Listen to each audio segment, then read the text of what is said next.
Hello મિત્રો, smart education તરફથી હું હાર્દિક સર આપ સૌનું સ્વાગત કરું છું. આજે પાર્ટ 3 માં આપણે અવયવ વૃક્ષના દાખલાઓ વિશે શીખીશું. જો તમે તે પહેલા મારો પાર્ટ 1 નો ઇન્ટ્રોડક્શન વિડિયો વાસ્તવિક સંખ્યાઓ ધોરણ 10 વિશે તમે જો જોયો ના હોય તો તમે એ વિડિયો સૌપ્રથમ જોઈ લેવો. ત્યારબાદ અવયવ વૃક્ષ અને અંકગણિતના મૂળભૂત પ્રમેયનો જે વિડિયો છે એ પણ તમારે જોઈ લેવો અને ત્યારબાદ તમે આ વિડિયો જોશો તો તમને અવયવ વૃક્ષના જે દાખલાઓ છે એ સૌથી વધારે સરળ રીતે તમને સમજ પડશે. તો ચાલો જોઈએ અવયવ વૃક્ષના દાખલાઓ. આ દાખલાઓ સ્વાધ્યાયના દાખલાઓ છે. ત્યાર પછી તમને હોમવર્ક આપવામાં આવશે, તમારે જાતે હોમવર્ક કરવાનું છે અને જે કાંઈ પણ ના આવડે તો એના વિશે તમારે મારો સંપર્ક કરવાનો છે. મારો સંપર્ક કરવા માટે તમે મને કમેન્ટ કરી શકો છો. WhatsApp નો નંબર પણ ડિસ્ક્રિપ્શન લિંકમાં આપ્યો છે. એનાથી તમે મને ફોટો અથવા વિડિયો પણ મોકલી શકો છો. તમારી કોઈ પણ કન્ફ્યુઝન મોકલી શકો છો, બરાબર? તો તમારી મૂંઝવણનો જવાબ હું તમને એ દ્વારા આપી શકું. તો ચાલો જોઈએ આપણે દાખલાઓ.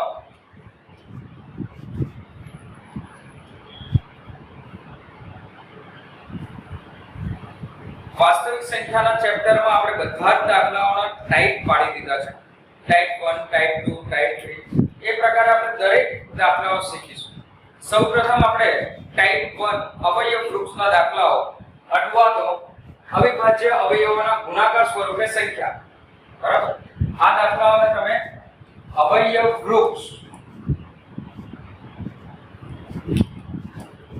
વૃક્ષના દાખલાઓ પણ કહી શકો અથવા તો અવિભાજ્ય અવયવોના ગુણાકાર સ્વરૂપે દાખલા.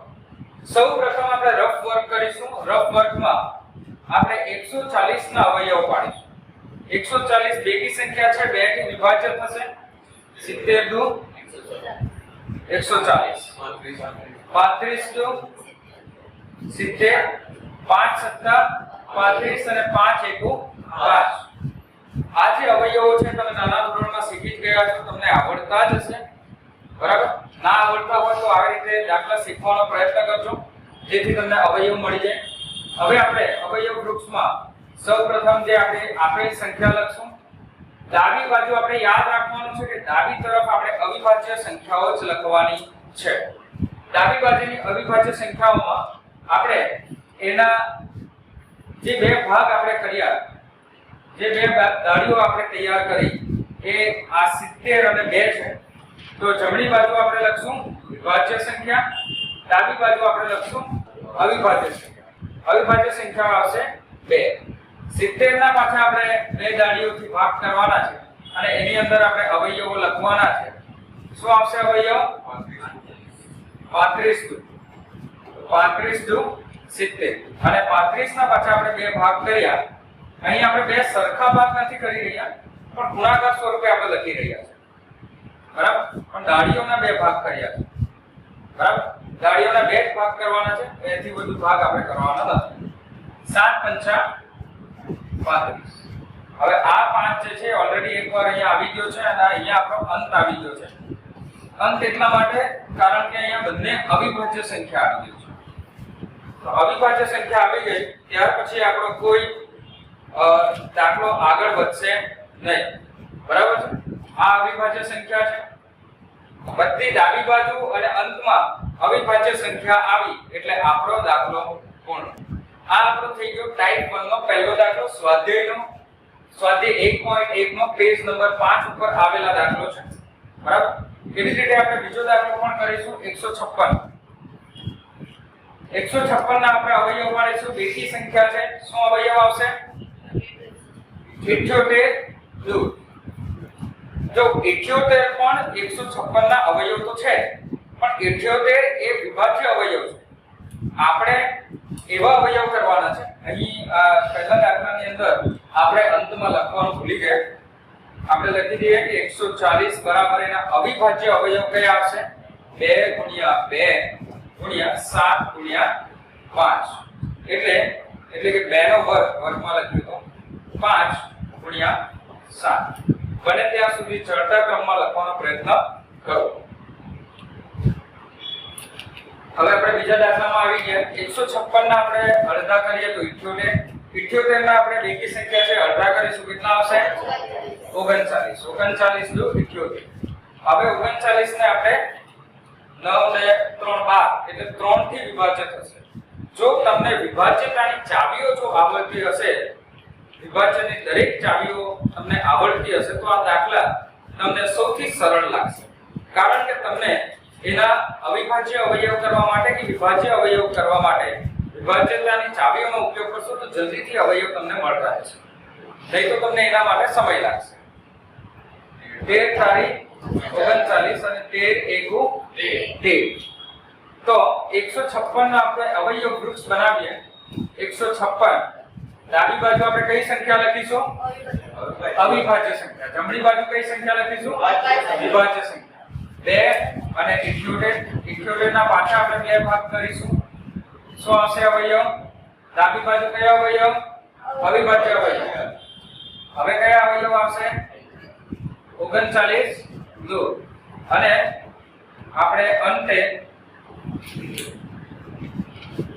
3 અને 1 તો 13 અવિભાજ્ય સંખ્યા છે 3 પણ અવિભાજ્ય સંખ્યા છે અંત આપણો આવી ગયો છે દાખલો અહીંયા આપણો પૂરો થઈ જાય છે અંતે આપણે આ લખવાનું ભૂલવાનું નથી 156 ના અવિભાજ્ય અવયવ ગુણાકાર સ્વરૂપે આપણે લખીશું તો શું આવશે 2 * 2 * 3 * 1 આ આપણા અવિભાજ્ય અવયવ આવ્યા ત્રીજો દાખલો છે આપણો 3825 3825 2 થી વિભાજ્ય થશે ના કારણ કે એકી સંખ્યા છે 2 થી તો થશે જ નહીં તમે 3 થી કરી શકો 3 પછી 5 થી કરી શકો બરાબર 3 થી પ્રયત્ન કરો શું 3 થી એ વિભાજ્ય છે કઈ સંખ્યા આવશે જેનાથી વિભાજ્ય થશે 3 થી 1225 ઓકે 1275 કઈ સંખ્યાથી વિભાજ્ય થશે 425 75 લખ્યા ને સોરી 425 85 55 અને 17 55 85 અને 17 એકુ 17 અવયવ વૃક્ષ આપણે બનાવીશું 3825 ડાબી તરફ કઈ સંખ્યા લખવાની છે અવિભાજ્ય જમણી બાજુ વિભાજ્ય તો આપણે કઈ સંખ્યા આવશે 3 અને 1275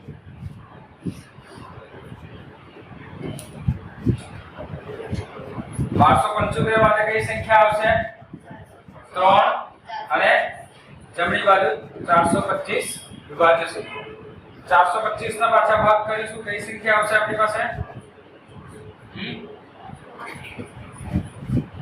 85 85 જમણી બાજુ વિભાજ્ય છે એટલા માટે ડાબી બાજુ આપણે લખીશું અવિભાજ્ય સંખ્યા અને 85 ના અવયવ કયા આવશે 5 અને 17 તો આપણા અવિભાજ્ય અવયવ આવી ગયા અહીંયા આપણો અંત આવી ગયો દાખલાનો હવે આપણે 3825 ને અંતે આપણે આન્સર સ્ટેટમેન્ટમાં આપણે ગુણાકારના અવયવ સ્વરૂપે લખવાનું છે 3 3 5 5 અને 17 3 નો વર્ગ ગુણ્યા 5 નો વર્ગ ગુણ્યા 17 બરાબર તમારે જો વેરિફિકેશન અને ચેક કરવું હોય તો તમારે 3 તારીખ 9 45 અને પછી જે જવાબ આવે એના પાછો 17 વડે ગુણાકાર કરી આપણો જે જવાબ આપણો જે પ્રશ્ન છે 3825 એ આવે છે કે નહીં આવે એ તમે વેરીફાઈ કરી શકો છો ચેક કરી શકો સ્વાધ્યાય 1.1 નો ચોથો દાખલો 5000 અને 5 5005 ના આપણે અવયવ કરીશું કેટલાથી ભાગ ચાલશે 5 થી ભાગ ચાલશે 1001 50 1001 ના કેટલાથી ભાગ ચાલશે 7 થી ભાગ ચાલશે 143 17 અને 143 ના કેટલાથી ચાલશે 11 અને 13 11 ગુણ્યા 13 અને 11 એકુ 11. અવયવ વૃક્ષ બનાવીએ આપણે 5005 બે ભાગો કરીએ. બે ભાગોમાં ડાબી બાજુના ભાગમાં કઈ સંખ્યા આવે? અવિભાજ્ય અવયવ 5 અને જમણી બાજુમાં વિભાજ્ય સંખ્યા આવશે 1001. ડાબી બાજુમાં પાછા આવશે આ બે સંખ્યા ઉપર પહેલા આપેલ લખી આપણે 143 અને 7. 143 ના પાછા અવયવ કરીએ આપણે. કઈ સંખ્યા આવશે? ડાબી બાજુ અને અંતમાં અવિભાજ્ય સંખ્યા જ આવશે. તો આ બે સંખ્યાઓ આવશે 11 અને 13. તો 5005 ના આપણા અવિભાજ્ય અવયવ આવ્યા એ છે 5 × 7 × 11 × 13. તો આ છે આપણો જવાબ. ચાલો પાંચમો દાખલો સ્ટાન્ડર્ડના વિદ્યાર્થીઓ જેને સ્ટાન્ડર્ડ ગણિત લીધું છે એના માટે ઇમ્પોર્ટન્ટ પણ છે. અને એટલા માટે ઇમ્પોર્ટન્ટ છે કારણ કે આના જે અવયવો છે એ અવયવો અવિભાજ્ય સંખ્યામાં તો છે પણ એ અવિભાજ્ય સંખ્યા શોધવામાં ઘણો સમય લાગે છે, ઘણો ટાઈમ લાગે છે. કારણ કે મોટી અવિભાજ્ય સંખ્યાથી એ વિભાજ્ય મોટી અવિભાજ્ય સંખ્યાથી આ સંખ્યા બનેલી છે, બરાબર. તેથી આ સંખ્યા શોધવામાં તેમના અવયવ શોધવામાં તમારો સમય લાગી શકે છે. અને સૌથી પહેલા તમારે 2 3 બધી અવિભાજ્ય સંખ્યાને પ્રયત્ન કરવાના, ભાગાકાર કરવાનો પ્રયત્ન કરવાનો, અવયવ કરવાનો પ્રયત્ન કરી જોવાનો. જો આવી કોઈ અઘરી સંખ્યા આવી હોય તો, બરાબર. સૌપ્રથમ 2 થી વિભાજ્ય છે કે નહીં તે ચેક કરો. એકી હશે તો થઈ જશે, અધરવાઇઝ ન થશે. 3 થી ચેક કરો, 5 થી ચેક કરો, 7 થી ચેક કરો, 11 13 17 19 23 આ બધી સંખ્યાથી ચેક કરી લેવાનું અને એના અવયવ પાડીને પ્રયત્ન કરવાનો. ચાલો શું અવયવ આવશે? 7429. કેટલા વડે ભાગ ચાલશે? 417 વડે ભાગ ચાલશે. 437. 437 કેવી રીતે આવશે? કઈ બે સંખ્યાના ગુણાકારથી આવશે? હા 23 અને 19. તો 23 અને 19. 23 એકુ 23 કારણ કે 23 અવિભાજ્ય સંખ્યા છે. ત્યાર પછી આગળ ભાગ ચાલશે. તો 7429 એના આપણે બે ભાગ કરીશું. સૌપ્રથમ ભાગમાં આપણે લખીશું અવિભાજ્ય અવયવ 17 અને આ બાજુ લખીશું 437. બરાબર, ઓકે. ત્યાર પછી આવશે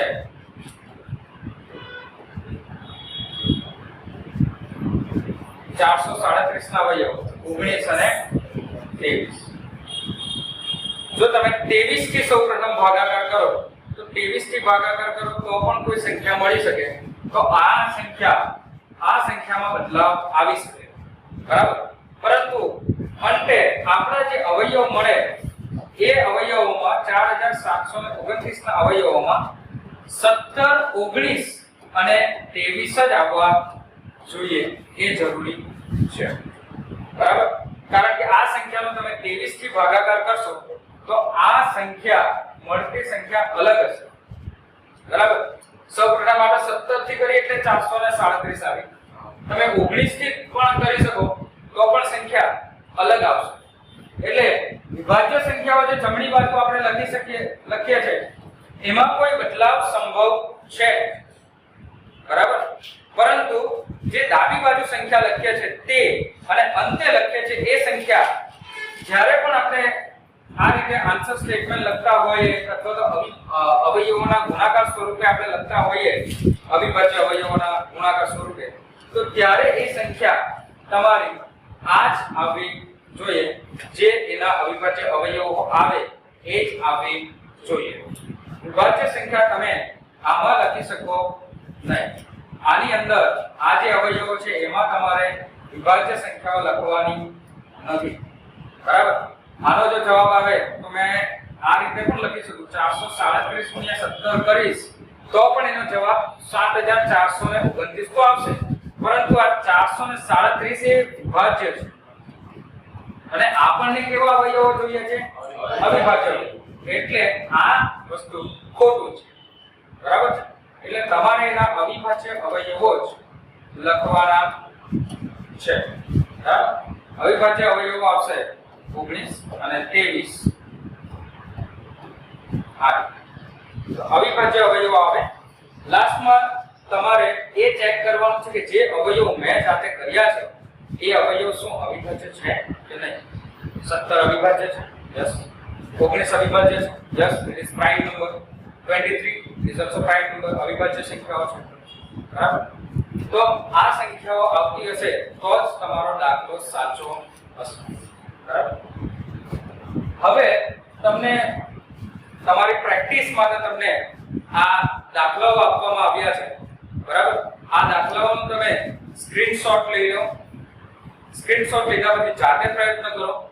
જાતે પ્રયત્ન કરો. જે કોઈ પણ પ્રોબ્લેમ આવે તમે મારો સંપર્ક કરી શકો છો અને ત્યાર પછી આવનારા વિડિયો પણ તમે જોતા રહો, જેથી આપણે આવા પ્રકારના બીજા દાખલા પણ હશે ટાઈપ 1 ના તો આપણે જોઈશું. આટલા અત્યારે પ્રેક્ટિસ કરવા તો દાખલા આપ્યા છે, બરાબર. એના જવાબો પણ તમે કમેન્ટ કરી શકો છો, બરાબર. અને આવનારા વિડિયોમાં આપણે ટાઈપ 2 ના વાસ્તવિક સંખ્યાઓના દાખલાઓ જોઈશું અને શીખીશું, બરાબર. તો હું અહીંયાથી તમે સ્ક્રીનશોટ પાડી હોય માટે થોડી જગ્યા આપું છું, બરાબર. ત્યાર પછી આપણે વિડિયોનો અંત કરીએ છીએ.